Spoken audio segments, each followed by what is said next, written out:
C'est ici, dans le désert marocain, qu'aura lieu la 20e édition du rallye Aïcha des Gazelles. Les dunes du Sahara se profilent à l'horizon. Mais avant d'en découdre, place à une formation de pilotage en région parisienne. Isabelle, Nathalie et Dorothée s'entraînent en conditions réelles.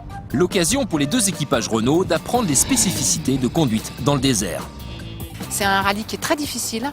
On roule en moyenne entre 10 à 17 heures par jour. On mange peu, on dort quand on peut et au bout de 3 jours, on n'en peut plus. Donc oui, c'est quand même un petit peu de training juste avant. Après une matinée de conseils théoriques, l'après-midi est consacré à la pratique. Exercices de franchissement, enchaînement de divers obstacles et roulage dans le sable. Pour les gazelles, cette formation est une préparation idéale. Mentalement, il faut un petit peu se préparer sur le fait que c'est du stress, c'est en même temps de l'excitation, c'est euphorisant. Il faut savoir gérer un petit peu ses émotions pour être au meilleur de sa forme et savoir faire donner le meilleur des performances de la voiture. Au fil des heures, elles apprivoisent le nouveau Dacia Duster. Prêt à relever le challenge physique et technique, il a spécialement été conçu pour l'occasion. C'est une voiture de série.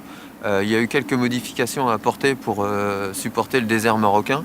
Donc, par exemple, on a renforcé le ski sous moteur là, qui est plus épais de 7 mm. On a changé les pneumatiques pour mettre des pneumatiques renforcées et ce qui surélève la voiture de 20 mm. On a aussi ajouté un arceau de sécurité à l'intérieur de la voiture pour protéger en cas de retournement. Et l'échappement arrière qui a été modifié pour ne pas être arraché dans les cas de franchissement difficiles. Pascal, moniteur de pilotage, rythme la journée par ses conseils avisés. Relié par talkie-walkie, il communique avec les équipages. Allez Nathalie, il faut accélérer, là on prend de la vitesse.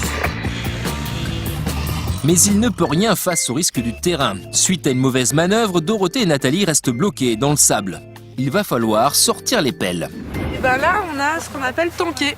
C'est-à-dire qu'on s'est retrouvé à plat en fait, donc il n'y a plus qu'un seul moyen, c'est la pelle. Donc c'est parti.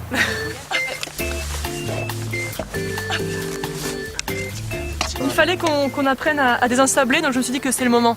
Ouais. On commençait un peu à s'ennuyer, donc c'était important de passer à autre chose. Elle va y arriver. Oh, super!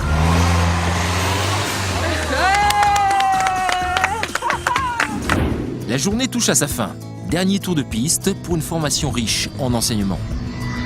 Ce que j'ai retenu sur le stage de formation, c'est qu'en fait, tous les réflexes qu'on a ne sont pas les bons. Quand on veut freiner, ici, il ne faut pas freiner. Il faut au contraire mettre un petit peu d'accélération pour remettre la voiture dans le bon chemin.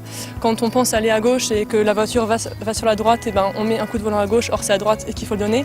En fait, c'est tous les petits réflexes qu'on a quand on conduit une Twingo à Paris qui ne sont pas les bons, quoi. Et cette journée s'est super bien passée, indispensable je dirais pour apprendre tout ce qu'on va devoir faire dans le désert, quoi. Donc vraiment bien.